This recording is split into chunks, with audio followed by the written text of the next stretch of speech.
However, this fact is sought to be distinguished by the respondents on the ground that it was an appointment in an autonomous body and therefore it will not amount to any regular recruitment as understood under the absorption rules. We are unable to accept this stand in the counter affidavit inasmuch as the very letter of appointment of Shiv Prakash Sharma itself refers to Senani Kalyan Parishad to be governed by the government order dated 23rd December 2001 and absorption has been acknowledged on account of Shiv Prakash Sharma being a retrenched employee. Thus, there is no doubt that the absorption of Shiv Prakash Sharma was clearly on account of his retrenchment after he had withdrawn his writ petition. So far as the status of the Senani Kalyan Parishad is concerned, a reference to the office memorandum dated 12th February 1973 issued by the government of Uttar Pradesh would clarify the position. In clause 4 of the said memorandum, it has been categorically stated that the Senani Kalyan Parishad shall be a government institution. In our considered opinion, the said organization, therefore, being a government institution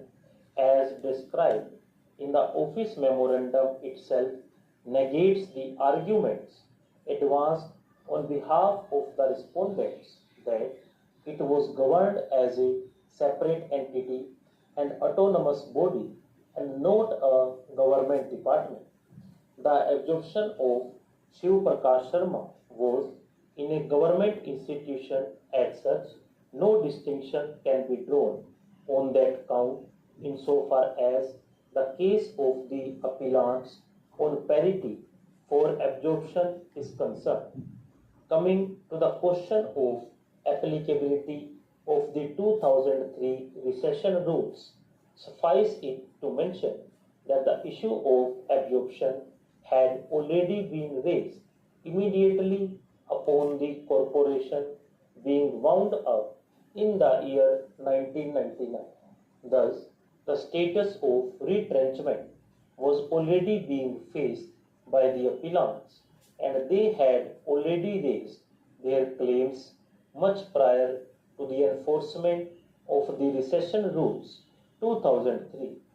The said fact is also fortified by the fact that the interim order was issued on 25th May 2000 directing the state government to consider the same. Consequently, the entire exercise had already commenced and the state government having failed to take a decision, the rights of the appellants had already crystallized, the adjudication whereof has now been made under the impugned judgment. In such a situation, the conclusion drawn by the learned single judge that since the employees have been retrenched after the recession rules 2003, nowhere affects the rights of the appellants, whereas in fact the appellants were already facing retrenchment and they were entitled for consideration of their rights accrued earlier as already pointed out in the judgment of Vinod Kumar Kushwaha and other judgments in the connected writ petitions. Learned Standing Counsel for the State also informs the court that the aforesaid status of retrenchment and its effect has been discussed in a later decision of this court of a division bench after considering the impact of the earlier judgment in this regard, and in this view of the matter also the appellants would not be entitled to any such benefits. Stop.